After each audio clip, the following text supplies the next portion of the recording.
भुवस्वः तत्सवितुर्वरेण्यं भर्गो देवस्य धीमहि धियो यो नः प्रचोदयात् ॐ शान्ति शान्ति शान्तिः.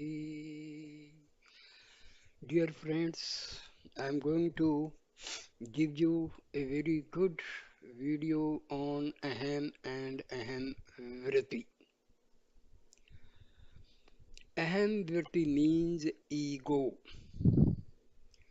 See, thoughts arise from the self, that is our Atma, that resides in the spiritual heart. These thoughts, when carry on arising continuously, they constitute the mind. And the basic thought, that is, I am the body thought, this basic I thought is called ego. And this basic thought, that is the I am the body, which give rise to the other thoughts. First thought which arise from our Atma is the Aham Vritti, or the I am the body thought. Rest all other thoughts follow the I am the body thought, or the basic thought, or ego. So dear friends, source for the mind, source for the intellect, and source for the ego, or to sum up, source of mind and all its modifications is our Atma, which resides in the spiritual heart. This you have to remember. So Aham Vritti is the I am the body thought, basic thought, and this gives rise to other thoughts. If there is no basic thought, there will not be any other thought.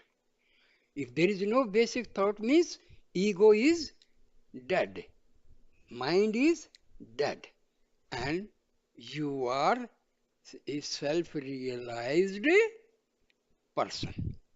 Now, let us see how this question answer session with Maharishi. Devotees putting the question to Bhagwan Sri Ramana Maharishi, and Maharishi replies and dispels their misconceptions and misunderstanding about the mind, ego, intellect, and all the modifications of mind. So I start the video.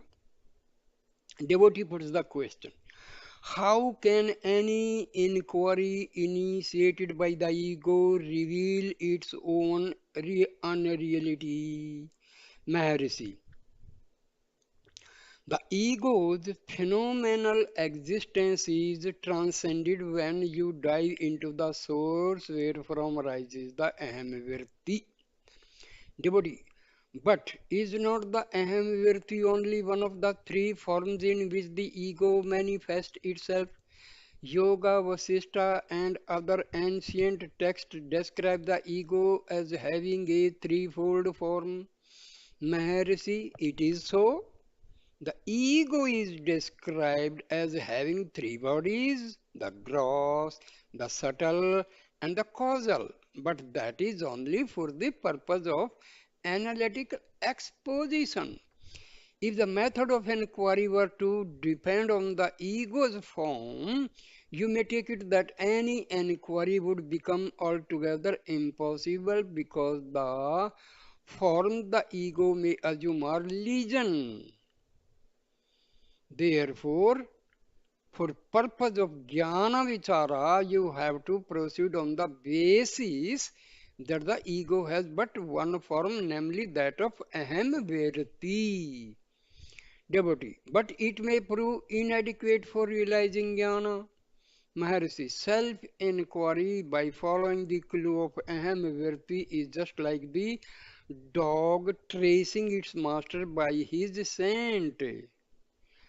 The master may be at some distant, unknown place, but that does not at all stand in the way of the dog tracing him. The master's scent is an infallible clue for the animal and nothing else, such as the dress he wears or his build and stature, etc. counts. The dog holds on to that scent undistractedly while searching for him, and finally it succeeds in tracing him. Devotee, the question still remains why the question still remains why the quest for the source of aham virti as distinguished from other virtis should be considered the direct means to self-realization. See, remember, virti means thoughts, vicharas.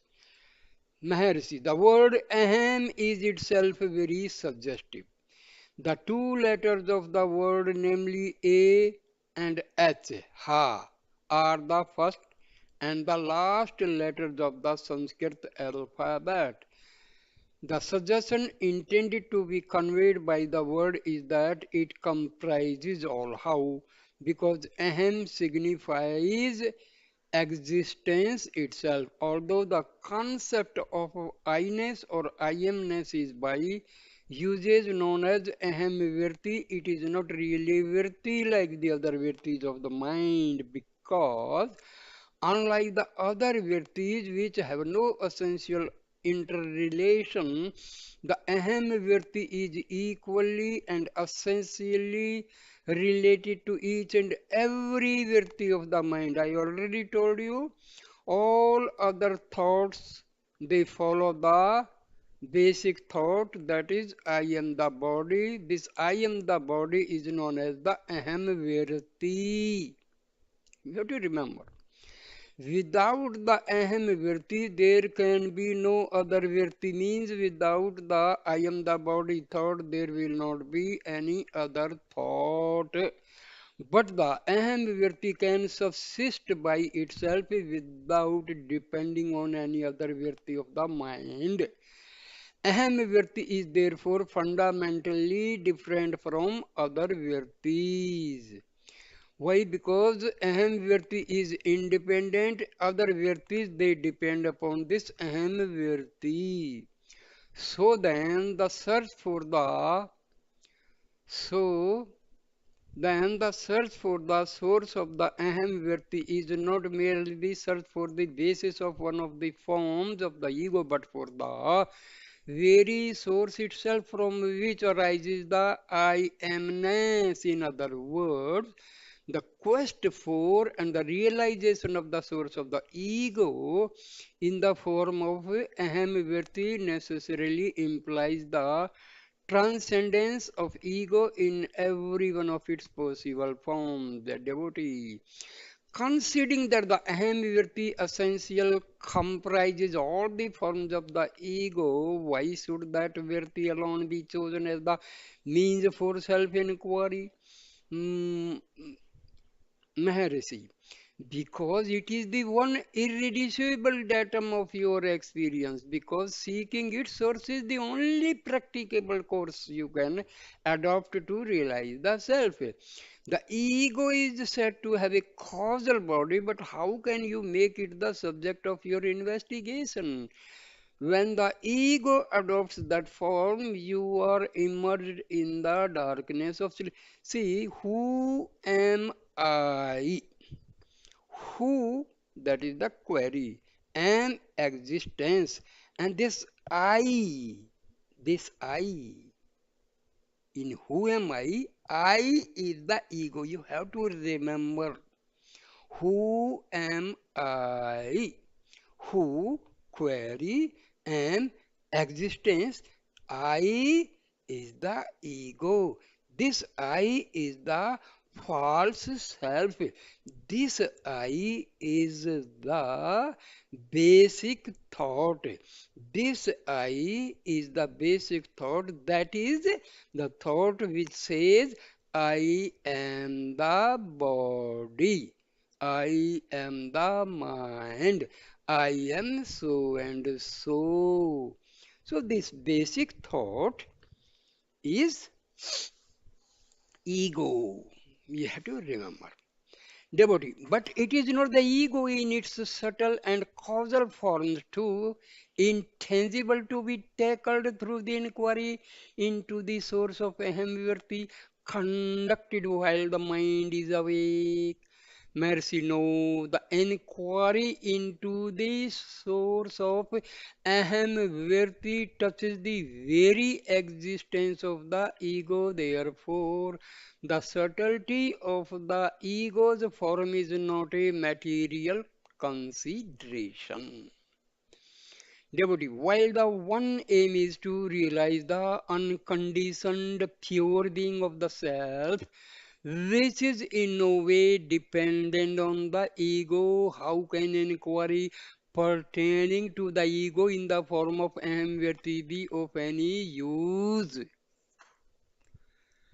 Maharshi, from the functional point of view, the form, activity, or whatever else you may call it, it is immaterial since it is evanescent. The ego has one and only one characteristic.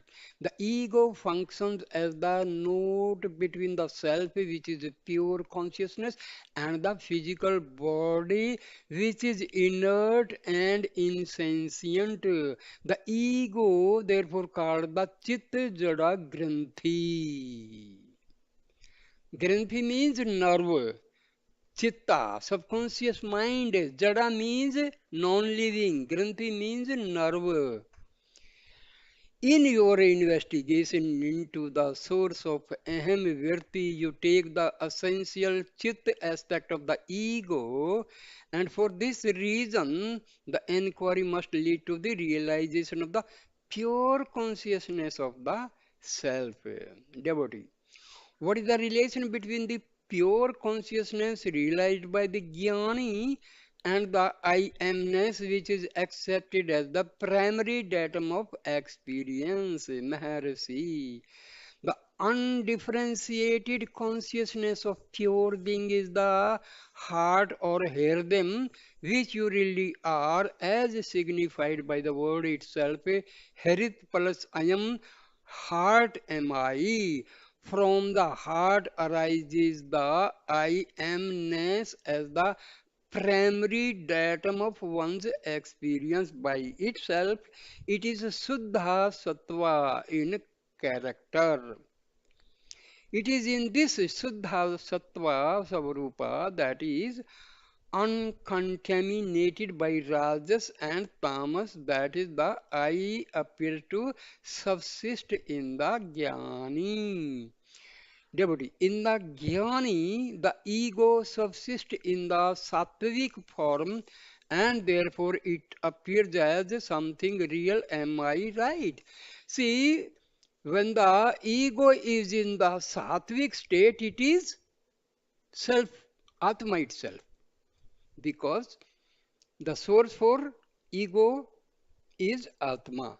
And when this ego is pure, means it has emerged into Atma. Simple. Maharshi, no. The existence of the ego in any form, either in the jnani or ajnani, is itself an appearance. But to the ajnani who is deluded into thinking that the waking state and the world are real, the ego also appears to be real. Since he sees the jnani act like other individuals, he feels constrained to posit some notion of individuality with reference to the jnani also. Devotee, how then does the aham virti function in the jnani?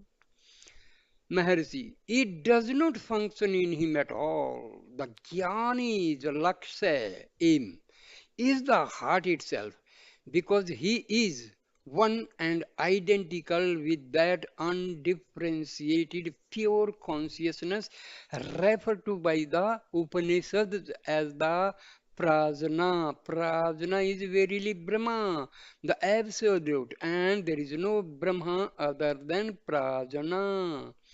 Devotee, how then does ignorance of this one and only reality unhappily arise in the case of Ajnani? Mercy. The Ajnani sees only the mind, which is a mere reflection of the light of pure consciousness arising from the heart. Of the heart itself he is ignorant. Why? Because his mind is extraverted and has never sought its source. The root cause of the ignorance is because our mind is always directed outwardly. So it is always away from the Atma, it is away from divinity. So that is the problem. So ego causes the thoughts, and these thoughts, when they are having their outwardly direction, we call mind and modifications of mind like ego and all. When the same mind is directed inwardly, so it becomes pure, it becomes a part of Atma, it is Atma itself. So we have to remember these basic notions. Devotee, what prevents that infinite, undifferentiated light of consciousness arising from the heart from revealing itself to the Ajnani?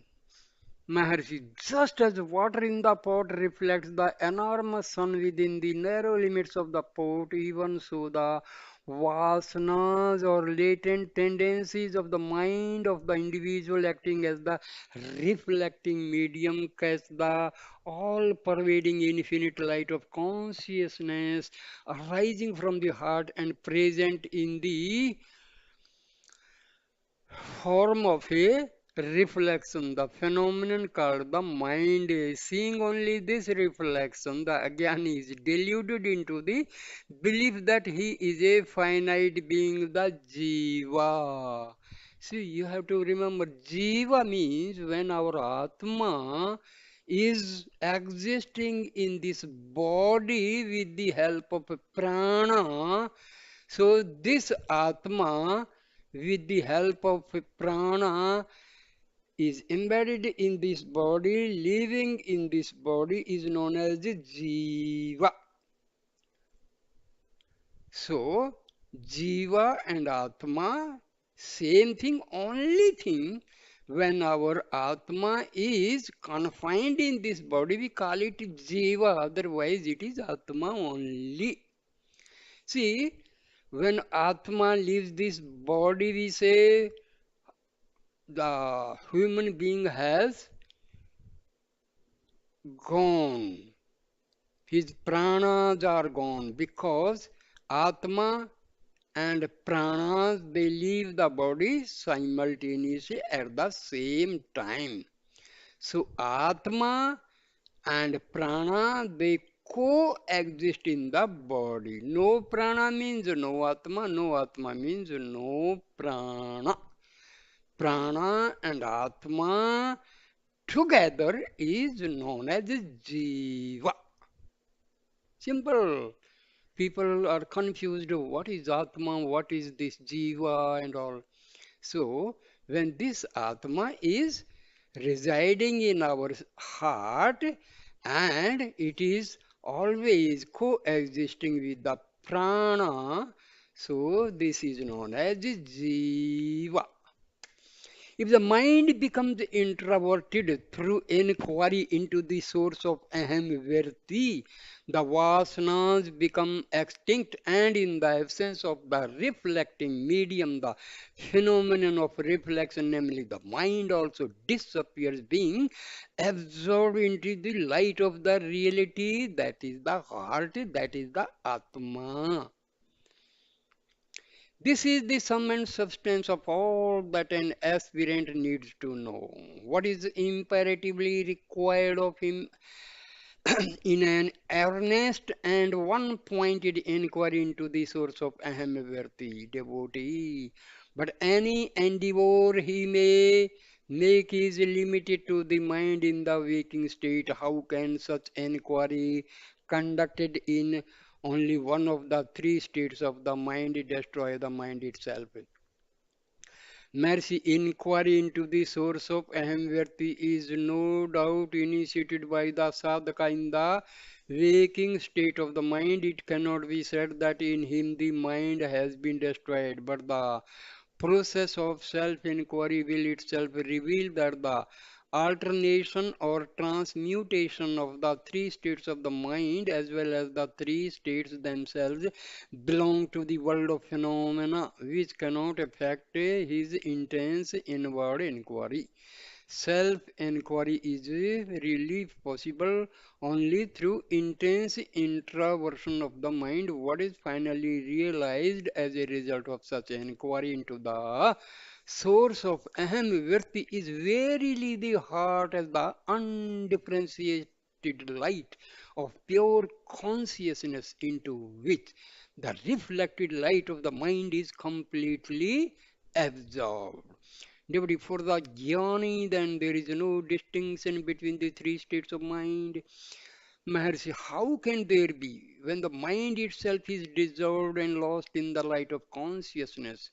For the jnani, all the three states are equally unreal, but the ajnani is unable to comprehend this because for him the standard of reality is the waking state, whereas for the jnani the standard of reality is reality itself. This reality of pure consciousness is eternal by its nature and therefore subsists equally during what you call waking, dreaming, and sleep. To him who is one with that reality, there is neither the mind nor its three states, and therefore neither introversion nor extraversion. His is the ever waking state because he is awake to the eternal self. His is the ever dreaming state because to him the world is no better than a repeatedly presented phenomenon of dream. His is the ever sleeping state because he is at all times without the body am I consciousness. Devotee. Should I then consider Sri Bhagwan as talking to me in a waking, dreaming, sleeping state? Maharshi, because your conscious experience is now limited to the duration of the extraversion of the mind, you call the present moment the waking state, whereas all the while your mind has been asleep to the self, and therefore you are now really fast asleep. Devotee, to me, sleep is a mere blankness, Maharshi. That is so because your waking state is a mere effervescence of the restless mind. What I mean by blankness is that I am hardly aware of anything in my sleep. It is for me the same as non existence. Mercy, but you did exist during sleep. If I did, I was not aware of it. Mercy, you do not mean to say in all seriousness you ceased to exist during your sleep. Laughing. If you went to sleep as Mr. X, did you get up from it as Mr. Y? Devotee, I know my identity perhaps by an act of memory. Maharshi, granting that, how is it possible unless there is continuity of awareness? Devotee, but I was unaware of that awareness. Maharshi, no, who says you are unaware in sleep? It is your mind. But there was no mind in your sleep. Of what value is the testimony of the mind about your existence or experience during sleep? Seeking the testimony of the mind to disapprove your existence or awareness during sleep is just like calling your son's evidence to disapprove your birth. Do you remember I told you once previously that existence and awareness are not two different things but one and the same? Well, if for any reason you feel constant to admit the fact that you existed in sleep, be sure you were also aware of that existence. What you were really unaware of in sleep is your bodily existence. You are confounding this bodily awareness with the true awareness of the self, which is eternal. Prajna, which is the source of I amness, ever subsists unaffected by the three transitory states of mind, thus enabling him to retain your identity unimpaired. Prajna is also beyond the three states because it can subsist without them and in spite of them. It is that reality that you should seek during your so-called waking state by tracing the Ahamvyarti to its source. Intense practice in this inquiry will reveal that the mind and its three states are unreal, that you are the eternal, infinite consciousness of pure being, the self or the heart. So here I end this very very important video. Thank you my dear friends for watching and listening this wonderful video. Please subscribe my channel, like, comment and share the video. Thank you so much for your patience. Namaste.